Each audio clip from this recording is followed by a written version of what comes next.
is the National Labor Day, a day for the workers all over the world. It's a day when workers commemorate the struggle that they have waged over the years to improve the working and living conditions of the people.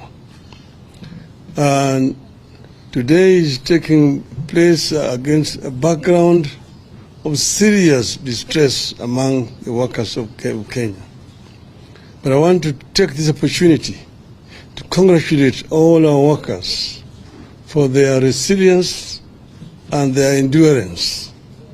And I just want to urge them to continue to unite, because I think it was Karl Marx who once said, the workers of the world, unite.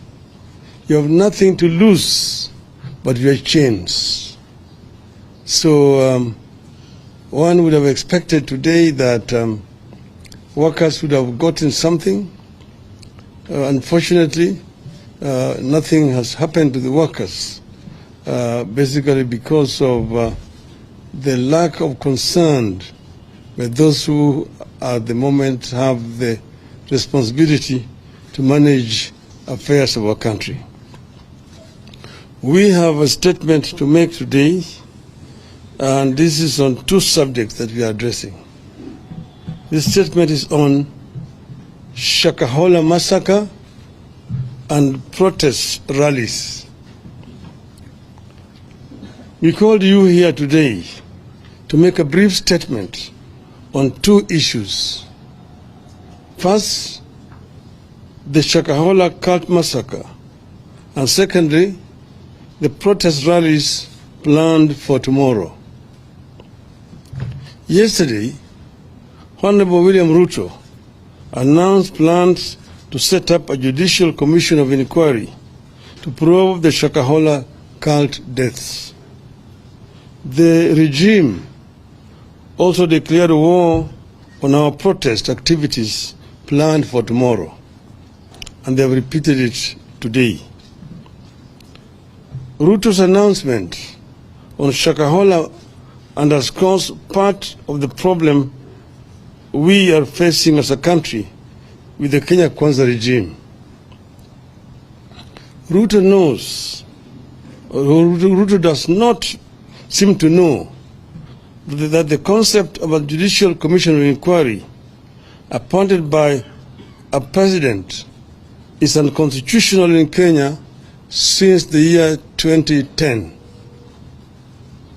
Under the 2010 Constitution and its entrenchment of separation of powers, the exercise of judicial power is only as provided under Article 1 and Chapter 10, which provides as follows, and I quote, 1.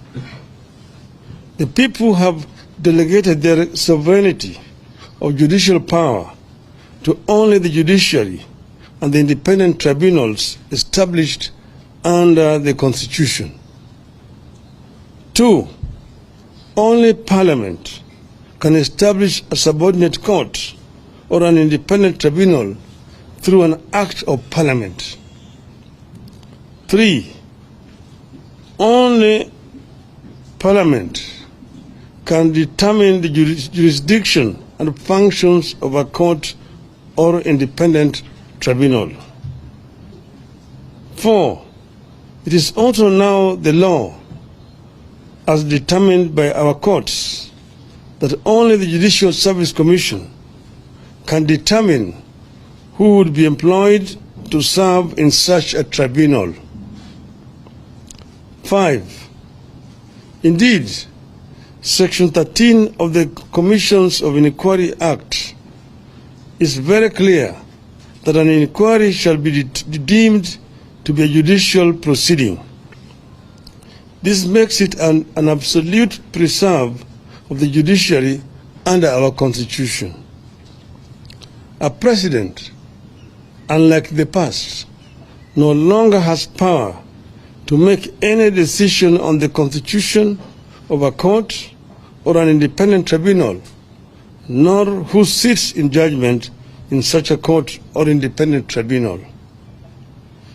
Yet again, Mr. Ruto is trying to undermine and overthrow the Constitution.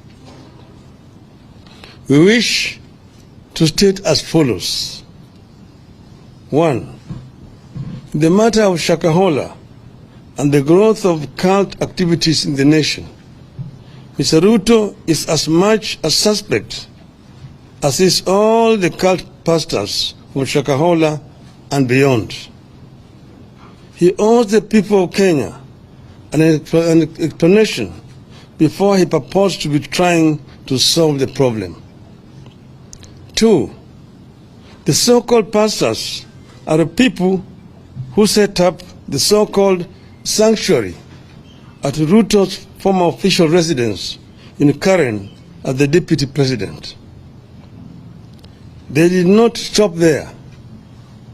These so-called pastors proceeded to deliver prophecies and promise miracles about how Ruto would perform as a president. 3. These cultic pastors were among the people who supposedly sanctified State House when Ruto arrived there, pretending to be holier than every other Kenyan. They proceeded to prophesy how great his regime would be. 4. These so-called pastors have organized mega prayer rallies attended by so-called prayer warriors that include Mr. Ruto, Mr. Rigathi Gachagua, and their spouses, supposedly to sanctify the land. They ended up defiling the land. 5. These so-called pastors aided the introduction of mandatory fasting that started in 2015 at the DP's residence in Karen, and which have been carried over to State House, where everyone is compelled to fast every Wednesday, regardless of their faith, effectively making State House essentially a Shakahola annex. 6. Sometime in May 2022, Mr. Ruto's family claimed to have prayed for impure borehole water at their current residence and turned it into clean when a purification machine had failed. We see no difference between this claim and the outrageous ones made by cult pastors, like performing fake miracles and extorting money from believers with the calls like tuma mbegu ya 310 or fast until you meet Christ. 7. The cult leaders are behind the decision by Ruto to establish a faith diplomacy office where he has gone ahead to provide a list of 100 members to be recruited into Public Service Commission as intercessors, supposedly to pray for counties and the government. Nobody knows the identity, the qualifications of the so-called intercessors, how they were identified, and where they fit in a government where religion and state are separate entities. 8. Ruto is the leader of the cult movement disguised as Christianity in Kenya. Ruto, Gachagua, and their families must tell Kenyans when and how they knew these cult leaders and what they knew about them. 9. Ruto and Gachagua must tell Kenyans how much these so-called pastors contributed to their 2022 campaign. How many times have the so-called pastors accessed a State House since the start of this regime? 10. As we stated at the start, Ruto must know he has no powers to appoint a judicial commission of inquiry, so that option is out. 11. We are all aware that judicial commissions of inquiry have been the tool of choice whenever the government has something to hide, like you believe Ruto does now. 12. Parliament must swing into action, come up with a select committee, and get to the roots of the cultic activities in the country and the abuse of religion for political gain. 13. Parliament must help us establish whether the deaths at Shakahola were acts of rogue pastors, human sacrifices, or body organ trade, and who the beneficiaries were. 14. The DCI may have swung into action late, but since they did, they have been doing a great job in Shakahola. They should be allowed to do their job without interference. 15. The current blanket restrictions placed on independent observers, including the media and civil society, must be lifted forthwith. 16. The state must give the media full access to the scene of crime and various aspects of the investigations. 17. Going forward, Ruto must commit to draw a clear line between religion and state in this country.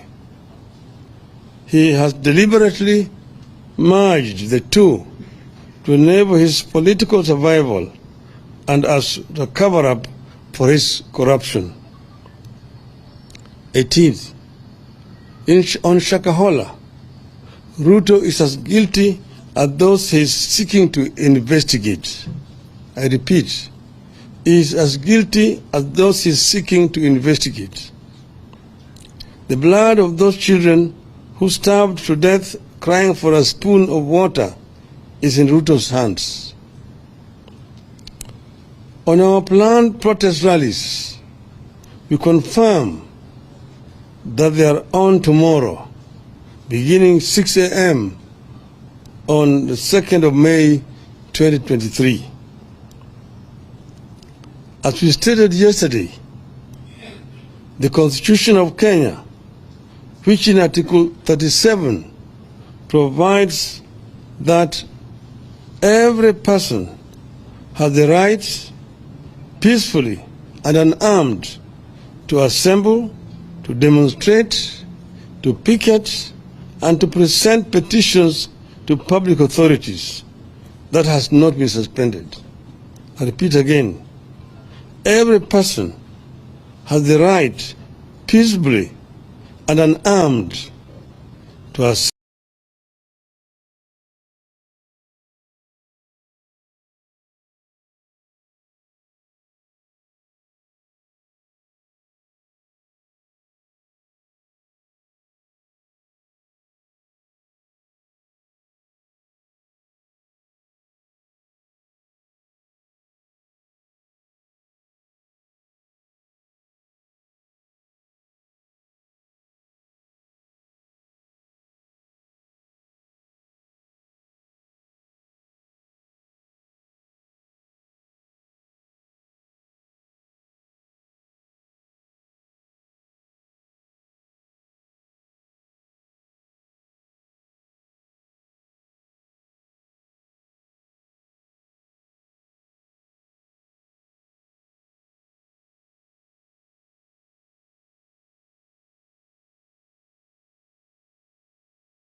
IEBC, the Office of the President, the National Treasury, and the Public Service Commission. We repeat that the only violence and destruction of property that have taken place during our activities are when the police invade our marches and when Gachagua's hired goons to invade the Kenyatta family farm and stole sheep and cut down trees. Mr. Gachagua and Mr. Kamau Ichung'wah are themselves charged with sending goons to go and invade a farm and also a business premises, and no action has been taken by these police officers against them. It is instructive that to date, nobody has been arrested over that invasion of the farm. Nobody has been arrested over the destruction of Spectre International factory by goons hired by the same Gachagua. The state cannot purport to ban our activities on the grounds that it is protecting public property, while at the same time sponsoring the destruction of property in another corner of the city. So these demonstrations, as I've mentioned, are going to be peaceful demonstrations. Mr. Ruto, even today, has repeated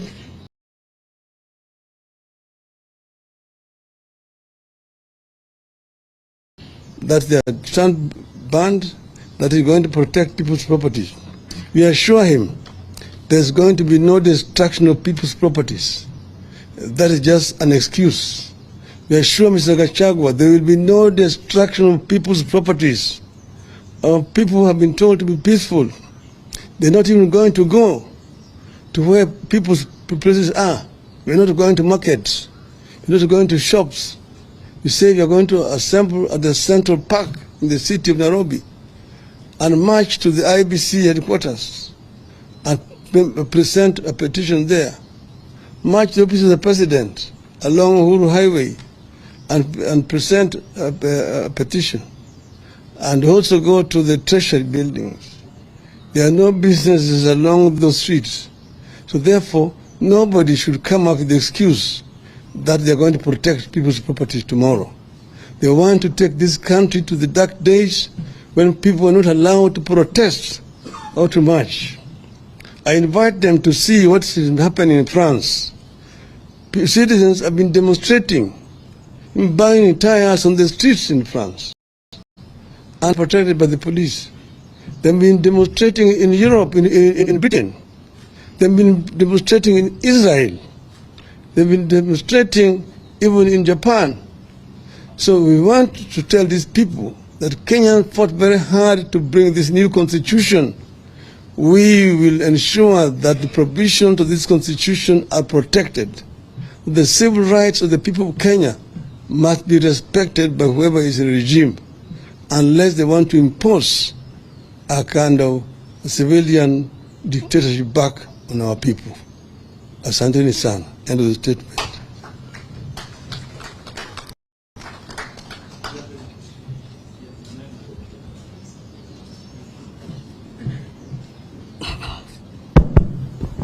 My name is Emmanuel Tor from KTN News.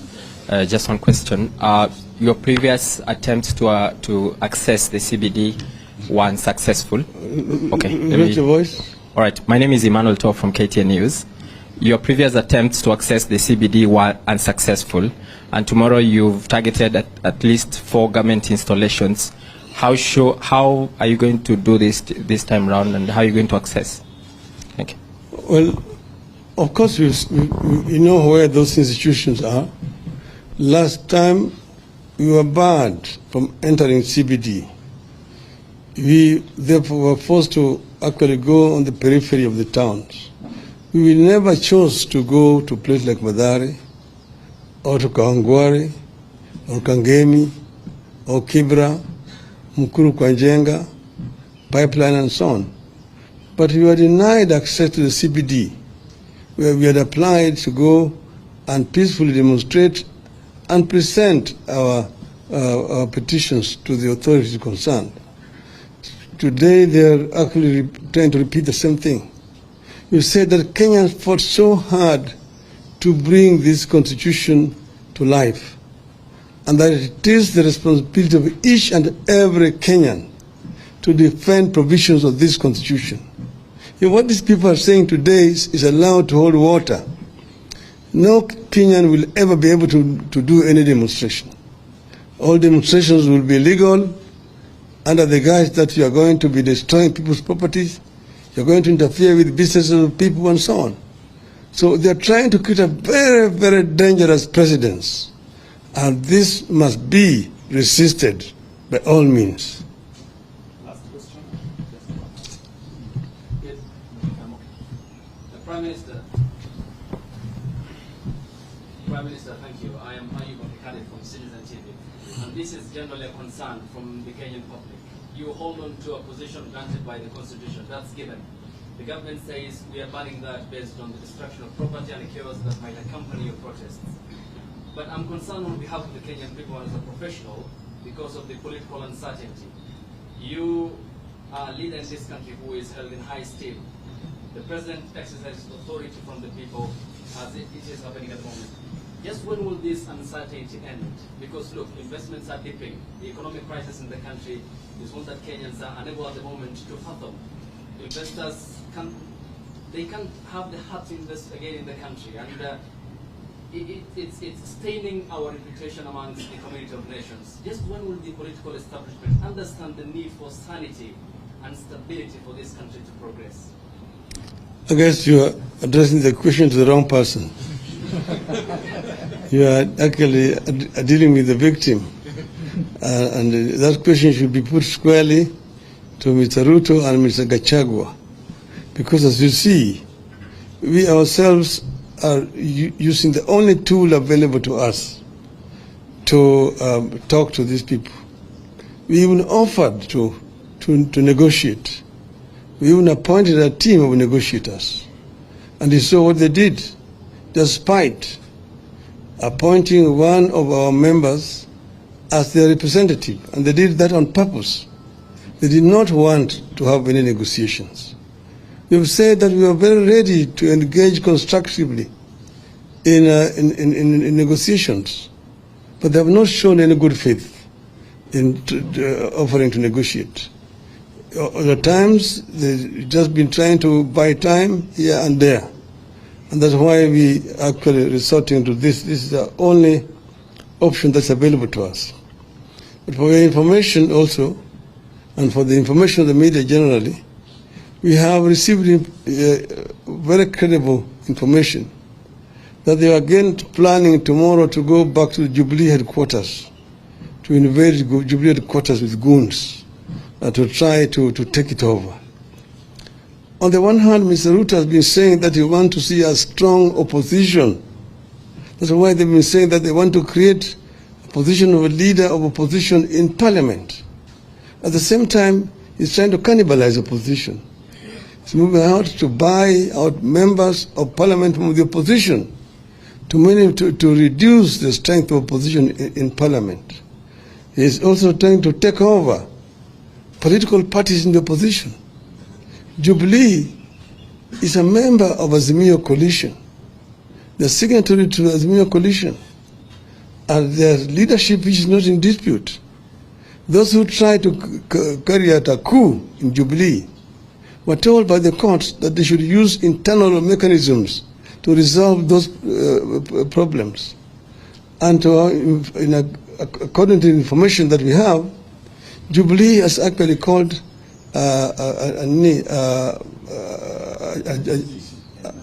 NDC, National Delegates Convention. Why don't they wait for that? Why the hurry to try to take over Jubilee by force? This basically shows you that people who are hell-bent on trying to return this country to a single-party dictatorship, which we came from those other days. So we are people who are defending the gains which have been made by the people of Kenya. We will not sit down and watch them try to do it. We will resist. And that's why we are here.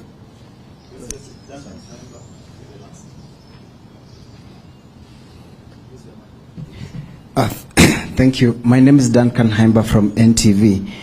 Two quick questions. One, those in government are accusing Azimio, the chairman of Azimio Council, that's retired President Uhuru Kenyatta, and yourself and the team as out to cause anarchy, and they read his involvement and your involvement long after you had accepted and moved on in court, and then all of a sudden, so they are saying this is a recipe for anarchy. And secondly, when you launched the MDD, Movement for Defense for Democracy, your position was very clear that you no longer recognize President William Ruto as president.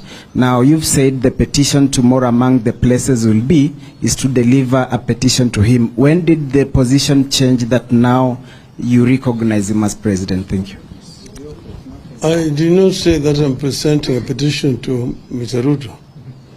I said we are presenting a petition to office of the president, because that office exists objectively. It's there, that's why we are making a presentation there. And what we are saying there is that we're asking them to ensure that the Constitution is respected, that they do not try to cannibalize political parties. We're also going to the Treasury and making a presentation that they should release funds to the county government. Because as you can see, they are trying to kill devolution by refusing to transfer funds to the county government. So operations in most of the, almost all county governments have actually ground to a halt. They're just raising money through loans from banks to pay salaries to staff who are actually doing nothing at all. Then we say we are going to the IBC as an office to make a presentation to them. One, to agree that servers should be audited. They should allow the auditing of the servers. Why are we all of a sudden, you're saying we have changed our minds? Yes, as you know, the elections were done, the ballot papers were counted, then the results were announced. But you remember, that's where there was the controversy.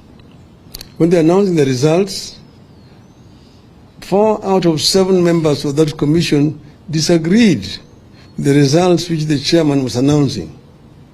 The chairman and the 2 others were in minority. Majority of the members of that commission disagreed with the results which were announced.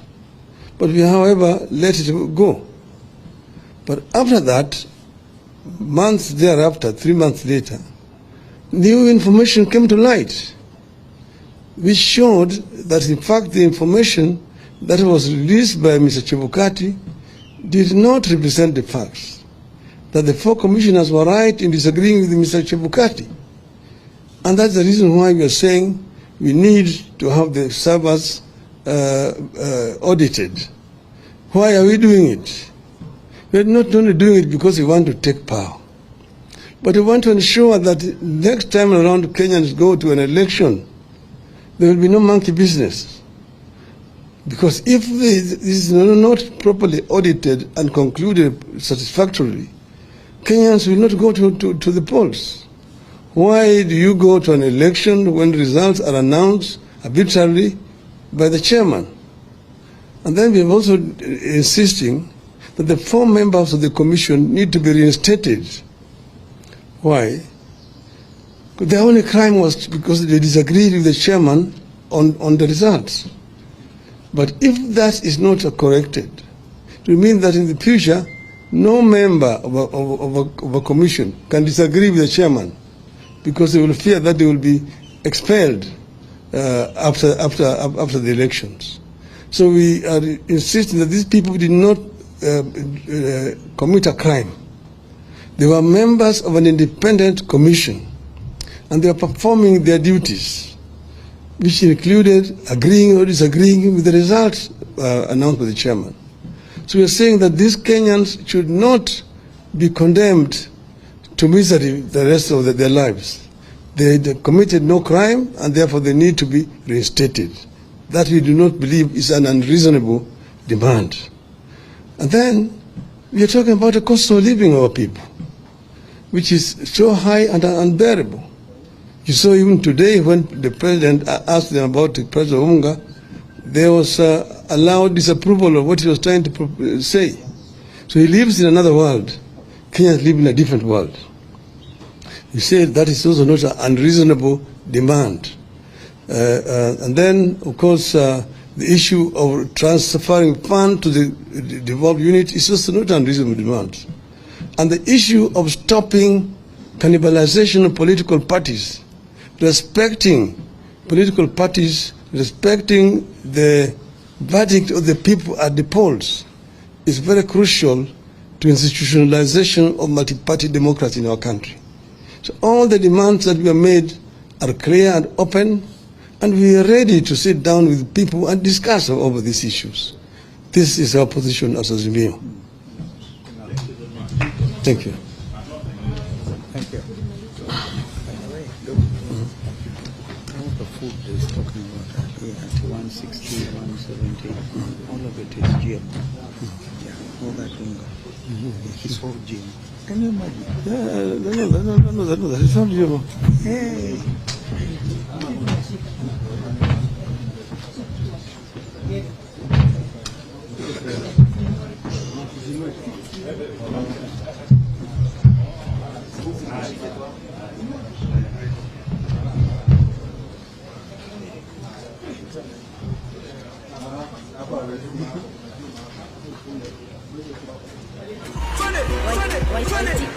Vijana munataka nani? Wazee munataka nani? Kiwa mama munataka nani? Kila kona munataka